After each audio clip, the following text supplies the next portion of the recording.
This greasy hunk of metal is a ZF5 5-speed manual transmission. It's out of an old Ford F Super Duty, kind of from the mid-90s. It's the same truck where we rebuilt the transmission-mounted parking brake. Anyway, the problem is it will not stay in reverse. It goes in reverse, and the reverse gear works, but it just pops right back out. So I don't know what the problem is. Bent fork or a worn synchro ring, or I don't know, possibly a stretched case or something. Let's crack it open and figure it out. Check out my setup here. I had a viewer on a previous transmission rebuild. He says, why don't you put the transmission up on your forklift forks? And I was like, yeah, why don't I put the transmission up on my forklift forks?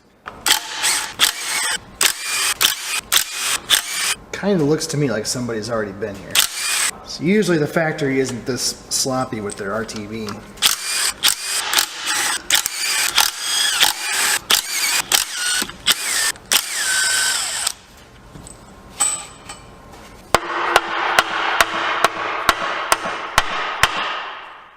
Yeah, I'm getting ahead of myself. I'm supposed to pull the shift tower. Shift housing, whatever it's called.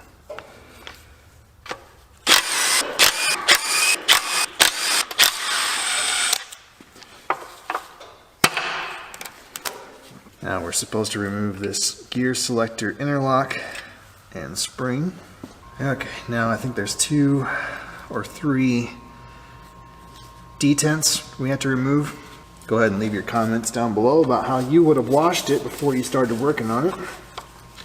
Well, there's a fancy kind of slide hammer looking tool for doing this. Of course we don't have that.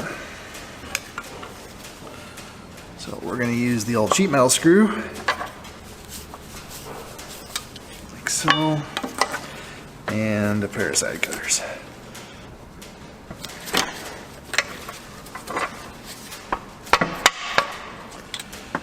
Beautiful.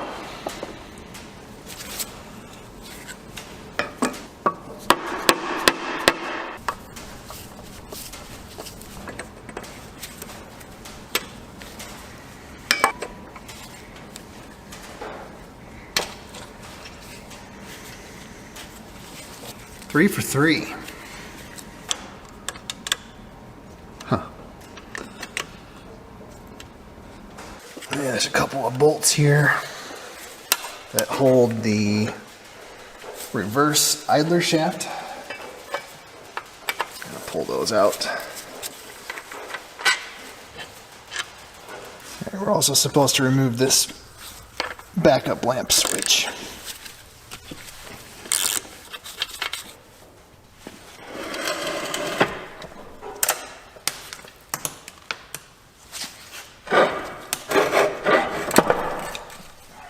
Actually, I think I had to flip the whole transmission the other way, I think.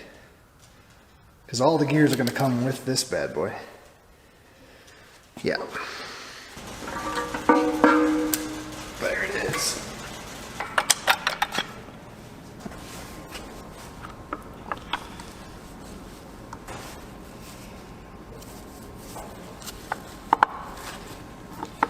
There's our reverse idler.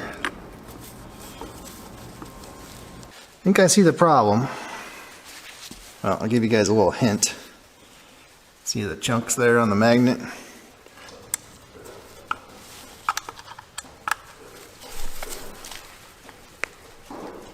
Oh boy.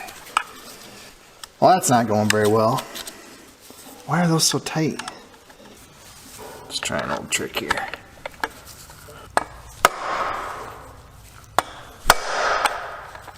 Haha.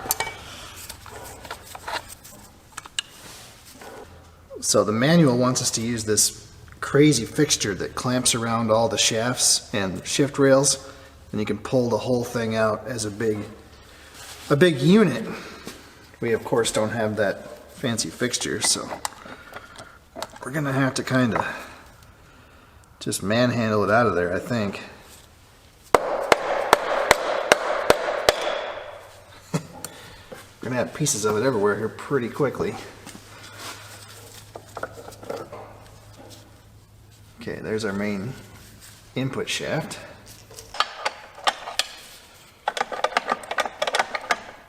Oh, you dummy. Forgot a screw.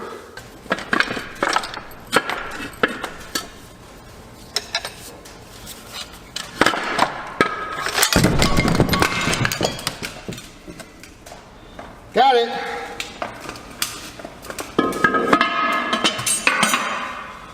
Well, we've got some problems. As expected here in the 5th gear and reverse synchro pack, but also, check that out, there's some damage to that gear. So that must be,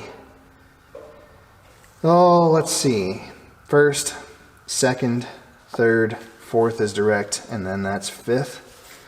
So yeah, 2nd gear took a hit here on 2 of those teeth. I don't know what caused that to happen. That's not good. But the problem that we came here to fix is with the reverse synchro. So let me see if I can shift this. So the synchro should have all these little pointy teeth, and that kind of helps the dogs line up when you go to put it into gear. And on the 5th gear side, that's probably a cast iron synchro that has some friction material bonded to it on the inside. But then for reverse, it's just a simple bronze or brass synchro ring, but you can see all the little teeth are busted off. So that's not good. It's like the teeth are kind of rounded over too, as far as the engagement. So yeah, that's our major problem. So that collar is supposed to go all the way forward and lock that gear to the output shaft so that we get reverse, and it's not shifting all the way. So that's what makes it want to, as soon as you put torque to it, it makes it want to pop this synchro back towards the center. It's not going to work like that. We finally have parts. That was a debacle. Like everything these days, I tried Allstate Gear. They had some of the parts. They didn't seem interested in ordering the parts they didn't have. Same story with a couple of other vendors. I finally found Midwest Transmission Supply or something like that. I'll put a link in the description. No affiliation. They had the parts I needed. So we've got 2nd gear and synchro, reverse gear and synchro, and a reverse gear slider. Also have a gasket set and then the little caps for the detent springs. I did not order any bearings. The bearings are fine. The problem is we may destroy them taking this thing apart. So I guess if that happens, we'll have to replace them. Anyway, we got to pull this bearing off here, this snap ring, and then slide this stuff off to replace the 2nd gear. I don't know about the reverse gear, if we can get to that from this end, or if we got to pull the bearing off the other end.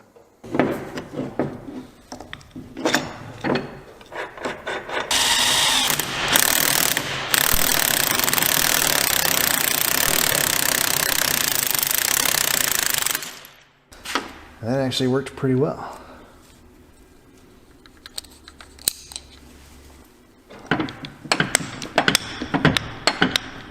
It should pull off there.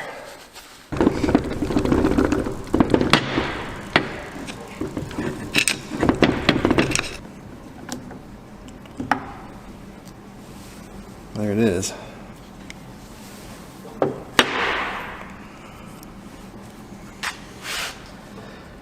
There's a shoulder there, which means 2nd gear and reverse gear are going to have to go towards the rear. So that was a waste of time.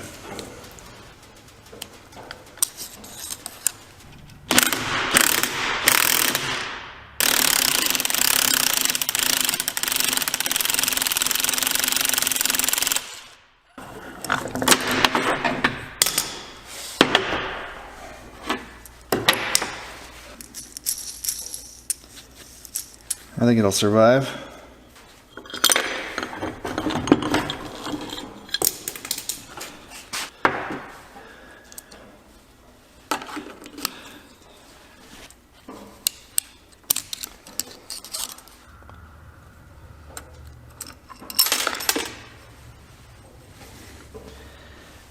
Okay, that part is junk.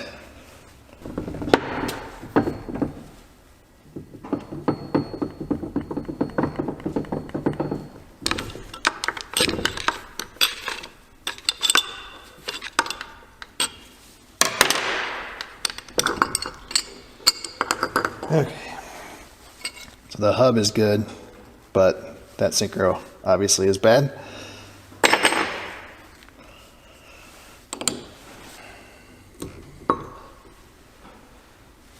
And then that gear is also bad.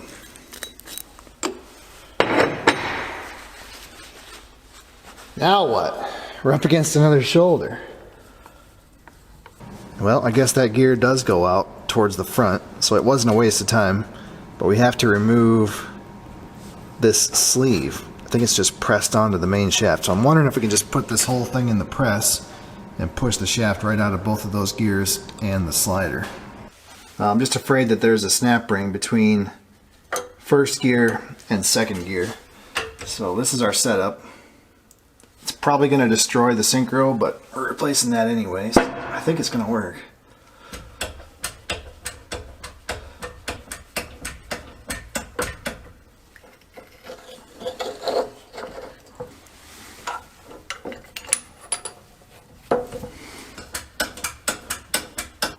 So close.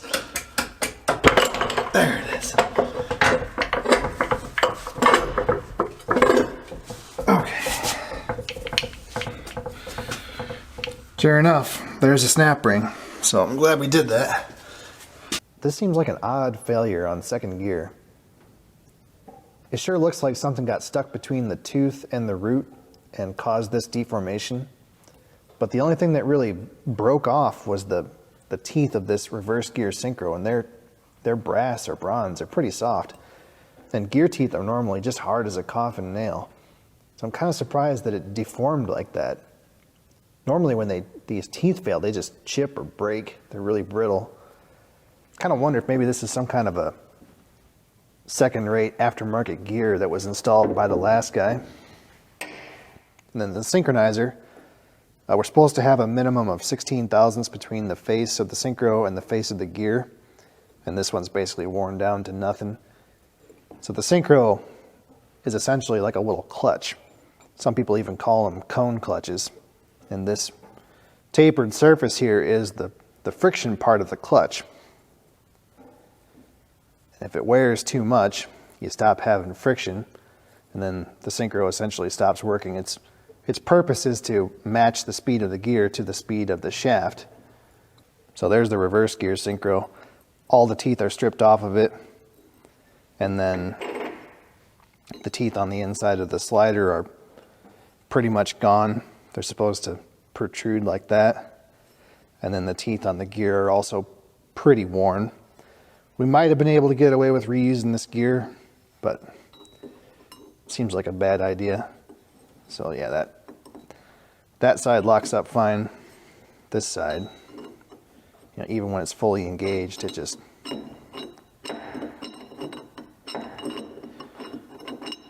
wants to cam out. I've got everything clean-ish. Let's start putting it back together.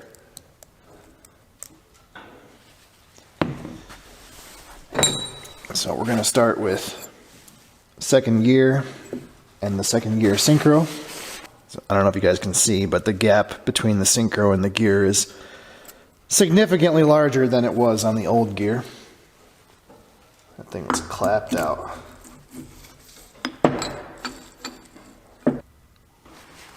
Be able to install reverse gear. And I'm just pretty sure somebody's been in here before. Got some hickeys on this, whatever this is.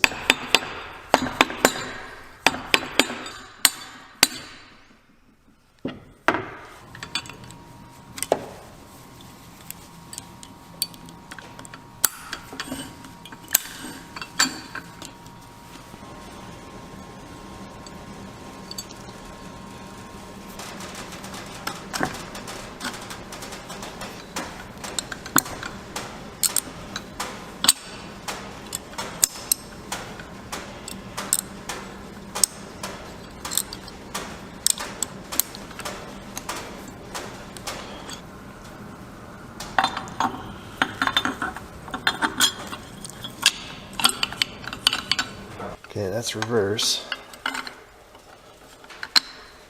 There it is, reverse. Neutral. Seems to work. The thrust washer and this sleeve, I think I'm going to heat those up.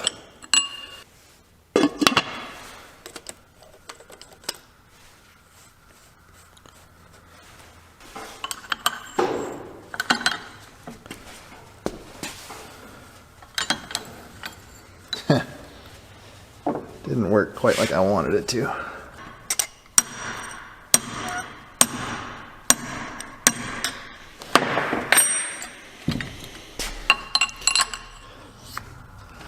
Beautiful.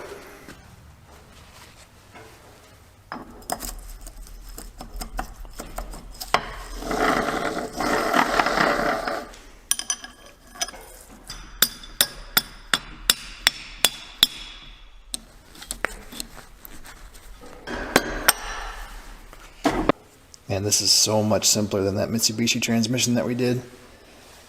That thing was a nightmare. No, that one's not hot enough.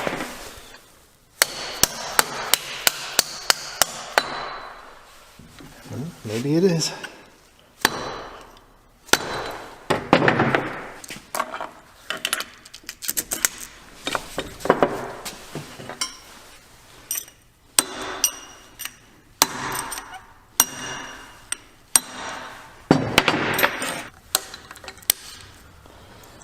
Cool.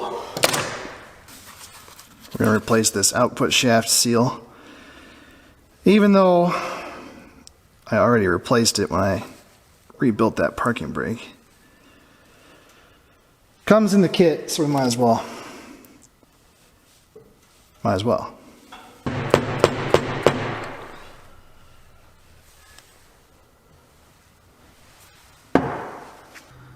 Well, it's time to stuff the bird. We've got to get this big pile of gears into this aluminum housing. The book shows using this Rube Goldberg cradle thing with a strap that we don't have. I'm going to try just hanging it off the end of the bench, and we'll see what happens. We got something wrong already. This is wrong.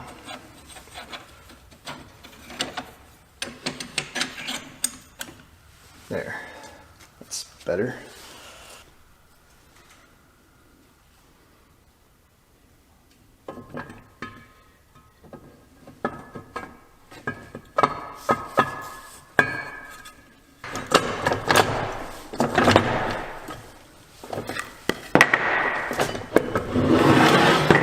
That might have worked.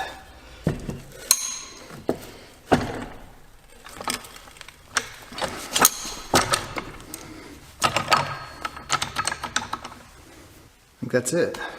Oh crap, the input shaft.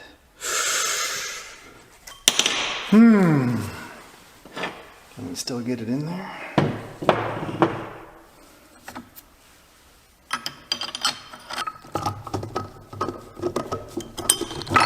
yeah, look at that. Beautiful. Almost like we know what we're doing. I got ahead of myself. We're supposed to replace this oil baffle in the input shaft. I mean, I doubt there's anything wrong with this one, but the kit comes with a new one, so we might as well use it.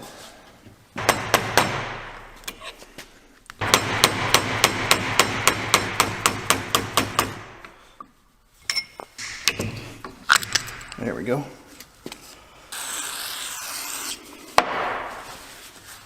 Plus we can clean all the goo out of here. Now, how do we install this thing without destroying it?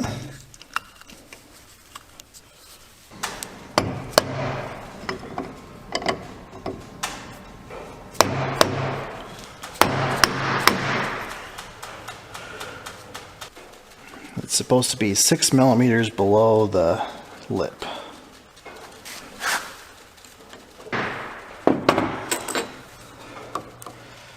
think so. We're bottomed out. The manual says to use Ford something or another part number. I crossed it over. It seems to be an anaerobic gasket maker. So we're going to use some Loctite 515. It says specifically not to use a silicone-based sealant.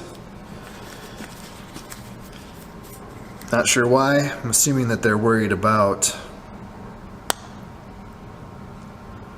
the space between the cases affecting the bearing preload.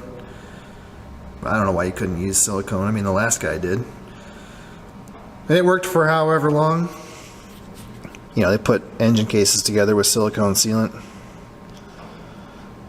As long as you don't go crazy, it would probably work fine.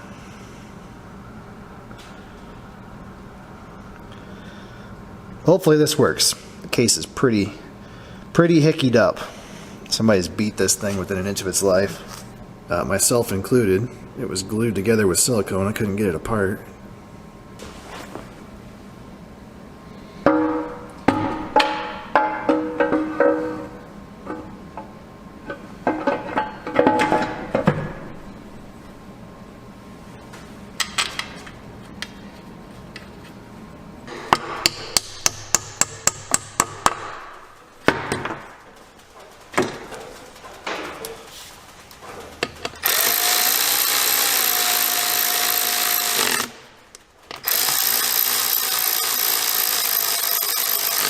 These get torqued to 17.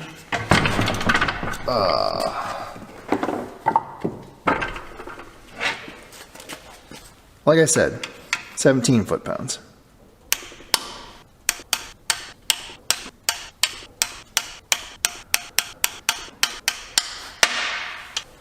Need to install the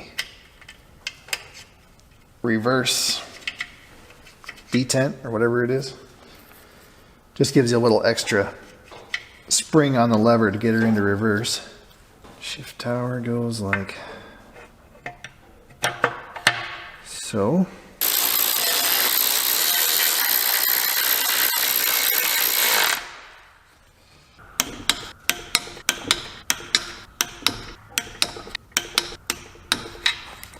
This is the reverse light switch. It had an aluminum sealing washer. It's seen better days, so I got a copper one. It's a little bit thicker. Hopefully it works.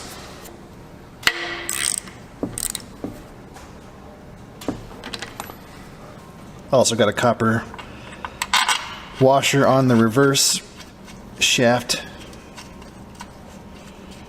bolt, screw, whatever you want to call it.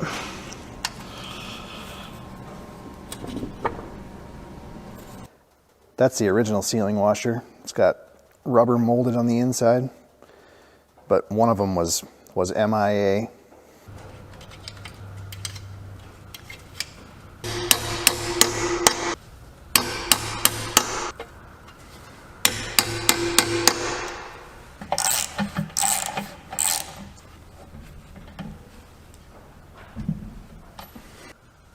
We are done.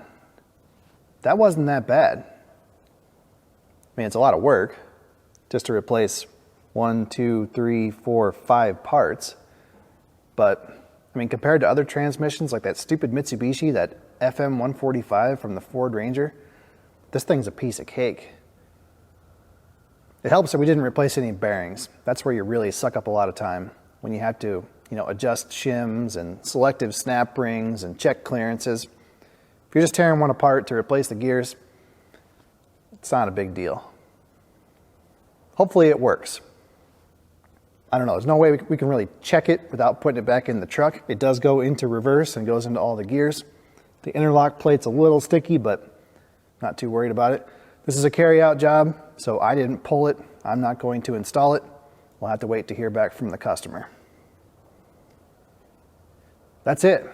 Thanks for watching.